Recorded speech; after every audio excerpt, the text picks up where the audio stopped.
Halo semuanya, aku Nuha dan selamat datang di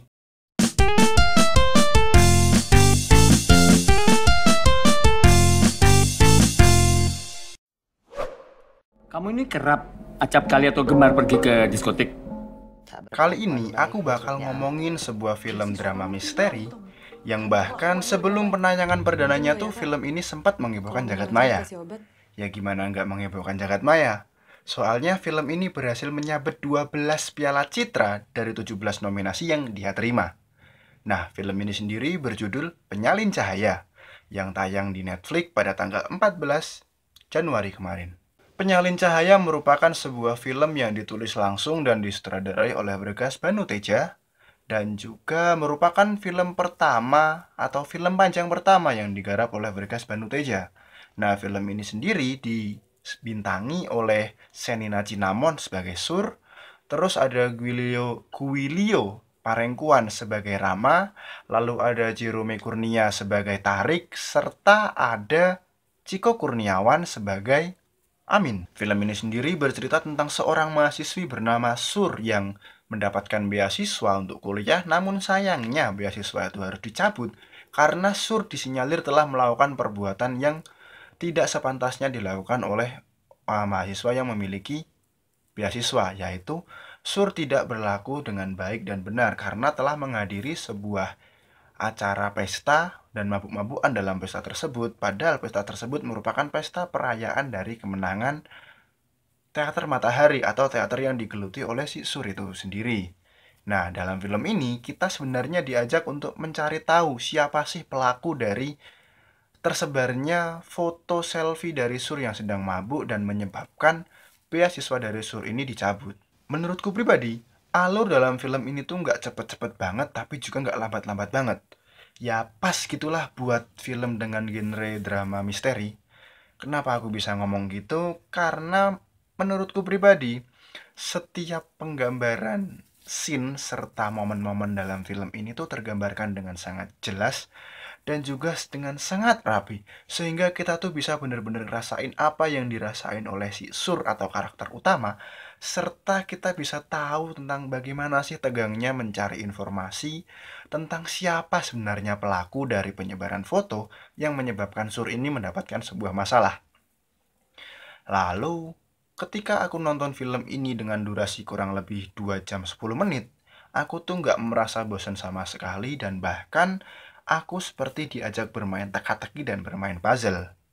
Ya gimana nggak kayak gitu, soalnya kita dikasih lihat bagaimana cara si Sur menyadap atau mencari informasi dengan cara penyadapan dengan menghubungkan komputer milik Amin yang ada di fotokopian milik Amin dihubungkan langsung ke HP atau komputer dari si Sur ini. Nah, si Sur ini kenapa menghubungkan dua komputer? Karena si Sur ingin mengcopy data-data dari teman-temannya dia yang sedang melakukan apa ya namanya kayak mengcopy file atau menyalin berkas yang ingin ia gunakan untuk di print di fotokopian itu. Nah, itu tuh kan ada kode-kodenya dan ketegangannya tuh benar-benar berasa banget. Terus ketika aku nonton film ini tuh entah kenapa aku kayak nonton film-film detektif gitu. Ketegangannya tuh kayak ketegangan-ketegangan film detektif dan malah cenderung kayak film-film dengan konsep whodunit. Tapi kalau whodunit itu kan biasanya identik dengan pembunuhan. Tentang gimana sih nyari tahu siapa pembunuh dari ini, gimana sih cara pembunuh itu melakukannya dan lain sebagainya. Tapi di film ini tuh nggak ada pembunuhan sama sekali. Jadi secara konsep mungkin bisa dibilang mirip tapi nggak ada pembunuhan. Ya pokoknya sama-sama mencari siapa apa sebenarnya pelaku tapi dengan konsep bukan dengan konsep, dengan hal yang diangkat sedikit berbeda seperti itu. Lalu aku suka banget dengan twist yang dibuat sama si Obregas di tengah film ini. Nah, di film ini kan kita digiring tuh bahwa si Tarik itu adalah dalang dari penyebab kenapa Sur bisa dihapus atau dicabut beasiswanya. Nah, tapi setelah dilakukan pembuktian dengan CCTV, ternyata si Tarik ini terbukti tidak bersalah. Dan setelah menonton filmnya secara utuh dan secara panjang, kita menjadi tahu suatu hal bahwa ternyata si Tarik ini juga merupakan korban dari pelaku utama dalam film ini atau bisa dibilang penjahat utama dalam film ini. Dan menurutku ini tuh kayak sebuah hal atau sebuah twist yang cukup mind blowing ya. Ya gimana enggak, soalnya wah seakan-akan ini salah, ini gini gini gini, tapi ternyata ya namanya juga film misteri, kita juga dibikin kayak kita mikir suatu hal tapi ternyata suatu hal itu salah, dan ternyata suatu hal itu sesuatu yang nggak kita pikirin sama sekali. Terus aku seneng banget dengan penokohan di film ini karena semua karakter ini tergambarkan dengan jelas bagaimana watak, bagaimana karakter dari tiap perseorangan itu, kayak seperti contohnya si Sur yang merupakan gadis mahasiswi yang memiliki beasiswa digambarkan dengan sosok yang cerdas, ulet, serta keras kepala. Nah, ini digambarkan dengan jelas dalam film ini bahwa kayak semisal Sur nggak mau disuruh pulang dan dia diusir. Ya sebenarnya dia diusir sih, tapi ketika disuruh pulang sama si Amin, dia tetap nggak mau. Dia tetap bersikeras buat pengen ngebuktiin bahwa dia tuh sebenarnya nggak bersalah. Terus ada juga si Amin yang merupakan sahabat Sur dari kecil. Dia itu digambarkan sebagai seorang yang sebenarnya tuh dia baik kepada si Sur, tapi dia juga sedikit ya manipulatif gitulah, sedikit-sedikit manipulatif karena si Amin ini ternyata selain membantu Sur, dia juga mencari file-file skripsi dari orang-orang untuk dia perjualbelikan lagi. Ya kayak seperti mencari kesempatan dalam kesempitan lah. Ya licik-licik gitulah pokoknya si Amin. Terus ada juga karakter yang paling aku senengin banget di film ini. Karakter ini namanya Rama. Nah, di awal-awal film ini Rama ini kelihatan kayak seseorang karakter yang bijaksana, mengayomi semua anak-anak di teater Matahari. Terus dia juga terlahir dari keluarga yang kaya kan. Jadi kayak, wow ini orangnya keren banget nih, bijaksana banget. Tapi ternyata si Rama ini menyimpan sebuah fakta yang, wah, cukup mencengangkan juga. Terus ada juga karakter dari si Tarik yang sebenarnya Tarik ini awalnya aku agak-agak ya gimana ya, curiga kayak ih aneh banget sih orang ini, ternyata kok kayak gini nih. Ya kayak gimana ya, kayak sok asik dan dia sok sibuk dan lain sebagainya. Tapi ternyata semua itu terpatahkan juga. Ternyata si Tarik ini adalah orang yang bisa dibilang mengalami penyakit bukan penyakit, mengalami gangguan mental, dan dia juga merupakan salah satu korban dalam film ini. Atau dalam film ini dia juga menjadi korban dari salah satu bukan, menjadi salah satu korban dari tokoh-tokoh penjahat dalam film ini.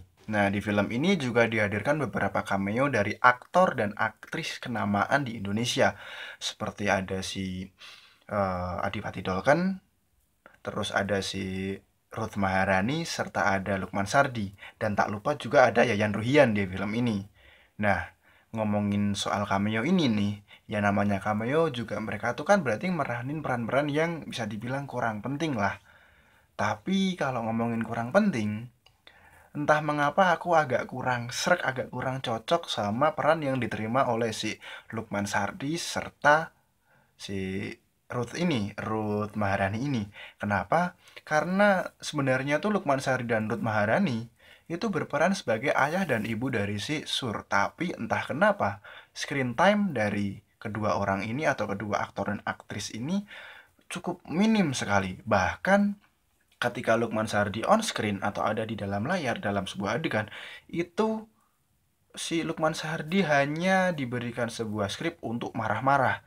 Entah mungkin maksud Vrigas itu di sini memang Lukman Sardi dispesialisasikan atau dikhususkan untuk marah-marah, tapi menurutku kayak kurang aja kalau seorang Lukman Sardi hanya untuk marah-marah dalam sebuah film. Tapi dari situ aku juga sempat mikir kenapa sih screen time-nya sedikit, terus kenapa sih begini, kenapa cuman marah-marah.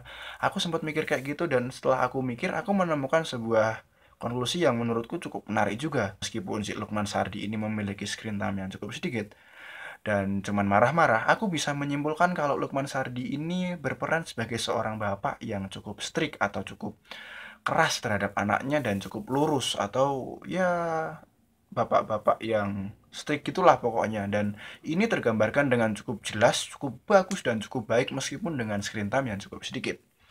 Terus tadi aku juga sempat nyinggung Yayan Ruhian ada di film ini. Nah, Yayan Ruhian di film ini adalah sebagai seorang seniman dan sekaligus bapak dari si Rama. Tapi entah mengapa, ini cuma pendapatku pribadi ya.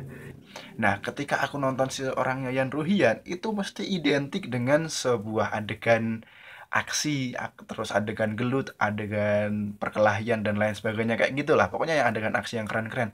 Tapi di film ini tuh nggak ada aksi sama sekali, jadi kayak ngeliat Yayan Ruhian tuh kayak bukan Yayan Ruhian, malah Yayan Ruhian tuh terkesan jadi kayak bapak-bapak baik, tapi nggak ada aksi berkelahi dan lain sebagainya. Jadi, ih, masuk Yayan Ruhian. Tapi ya sebenarnya bagus, Yayan Ruhian berarti bisa memerankan selain kayak gitu. Dia profesional sebagai seorang aktor. Tapi kayak aku pribadi kayak, ih, Yayan Ruhian kok nggak berkelahi, kayak ada yang kurang, kayak ibarat nasi goreng tapi nggak ada acar. Ya meskipun itu oke, nggak apa-apa, tapi cuman kurang, kayak kayak kurang aja gitu. Nah, ngomongin soal cameo-nya yang merupakan aktor dan aktris kenamaan nih, aku sendiri juga sempat bingung kenapa si Vregas tidak mengeksploitasi aktor dan aktris kenamaan ini untuk menambah nilai jual dari filmnya.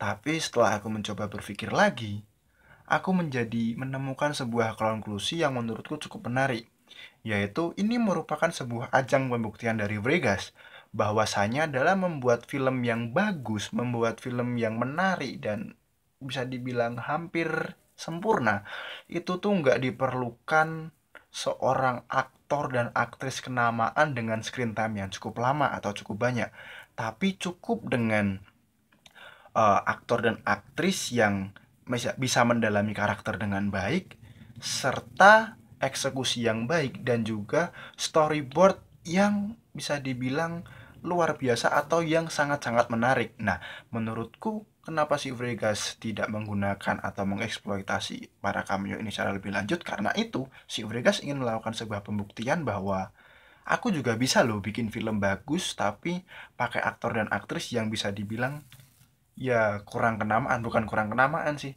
yang bukan aktor dan aktris sangat populer lah gitu. Tapi ya gimana ya, ketika ada sebuah film pakai aktor dan aktris kenamaan tapi screen time-nya dikit tuh aku juga ngerasa kayak sayang. Ya bukan bukan gimana ya, cuman kayak ih sayang banget ini kok cuman meranin peran yang nggak penting, padahal dia kan juga bisa apa namanya, meranin peran yang lebih penting, terus screen time-nya juga bisa lebih lama. Tapi ya gimana ya, udah bagus sih sebenarnya kayak gitu juga, karena kan konsepnya mereka juga sebagai seorang cameo, yang mana cameo peran-perannya tuh juga nggak penting-penting banget. Aku juga suka banget dengan detail-detail yang diberikan Vegas dalam film ini. Detail-detail yang kumaksud ini kayak seperti penambahan grading yang dibuat gelap dan suram guna menambahkan sesuatu atau suatu nuansa yang depresif dan menegangkan dalam film ini. Terus ada juga si Tarik yang mengalami permasalahan mental dan dia harus dimeditasi, bukan dimeditasi, melakukan perawatan, menjalani terapi lah dari seorang psikiater. Dia harus berpura-pura senyum atau berlatih senyum guna memancing si supir aplikasi online yang disewa oleh si Rama. Nah, kayak dia mau senyum susah itu kayak bener-bener gambarin orang yang udah depresif, orang yang kayak kena gangguan mental tuh sebenarnya susah buat kayak gitu. Tapi dia harus latihan dulu biar dia lebih lega dan dia lebih mantap lagi. Akhirnya dia bisa mancing si sopir yang merupakan anak buah dari Rama itu sendiri. Terus aku juga seneng banget dari foreshadowing yang dilakukan oleh si Bregas. Foreshadowing yang kumaksud di sini adalah kita diberikan sebuah scene yang menunjukkan kalau sedang ada aktivitas fogging di dalam film ini, kayak fogging buat DBD atau demam berdarah Dingwich, ya kan? DBD demam berdarah kan pokoknya. Nah, pokoknya itu buat berantas nyamuk itu. Nah, ketika aku nonton scene ini tuh awalnya aku sempat mikir, apakah ini salah satu penggambaran dari Vegas buat ngasih tahu kalau oh ini kayak gambaran visual dari ingatan si Sur, yang mana kan ketika Sur mabuk itu ingatannya agak-agak suram, agak-agak bukan agak-agak suram, agak-agak berkabut, agak-agak gak jelas atau tidak ingat apa-apa lebih tepatnya. Terus aku juga bayangin kabut, bukan bayangin kabut, tapi kabut itu kayak mencerminkan siapa sih sebenarnya tokoh di balik kabut atau di balik teka-teki semua ini. Aku sebenarnya awalnya tuh ngiranya kayak gitu. Cuman ternyata setelah nonton film ini secara utuh, adegan fogging itu merupakan sebuah adegan kunci tentang munculnya musuh utama atau tokoh penjahat utama di film ini. Dan detail dalam film ini pun salah satunya adalah, ini detail yang paling gue suka banget, yaitu kan di awal film kita dikasih tahu kalau film ini berkutat tentang orang-orang atau anak-anak yang ada di teater. Nah, kemunculan sang villain atau sang penjahat utama dalam film ini itu dimunculkan atau dinamakan dengan apa namanya tadi yang gue sebut fogging, ada kayak efek-efek asap. Terus penjahat utama ini muncul dengan teater kayak ala-ala teatrikal gitulah, dia ngomong nyanyi sambil ngebakar barang bukti yang berupa HP guna mencegah dia dilaporkan kepada polisi. Dan akhirnya ketika dia barang buktinya udah dibakar sama dia, itu dia langsung cabut dengan alat-alat fogging yang dia sewa, sehingga hanya menyisakan kabut-kabut dan asap-asap dari fogging itu. Dan ini menurutku detail yang cukup-cukup cerdas dan cukup-cukup keren. Bukan cukup lah, sangat bagus dan sangat keren yang diberikan oleh si Viegas. Terus ketika aku udah nonton film ini secara full, aku bisa tahu satu hal, yaitu ternyata concern utama dalam film ini tuh bukan tentang pencarian siapa yang telah menyebarkan foto mabuk si Sur, tapi lebih mengarah pada siapa yang menyebabkan Sur bisa mabuk parah sehingga dia tidak ingat apa-apa. Dan ternyata di balik itu semua Sur telah dilakukan, telah dilecehkan secara seksual, yaitu fotonya, ya ada foto beberapa bagian tubuhnya yang tidak memakai busana itu diabadikan oleh sang penjahat utama dalam film ini.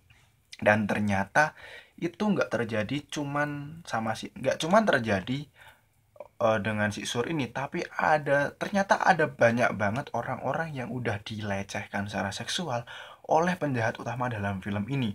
Dan ini tergambarkan jelas dengan di akhir film yang menunjukkan pada awalnya cuma ada 2 orang yang melakukan fotokopi, terus menyebarkan kayak kayak pembuktian-pembuktian yang mereka buat dan mereka temukan.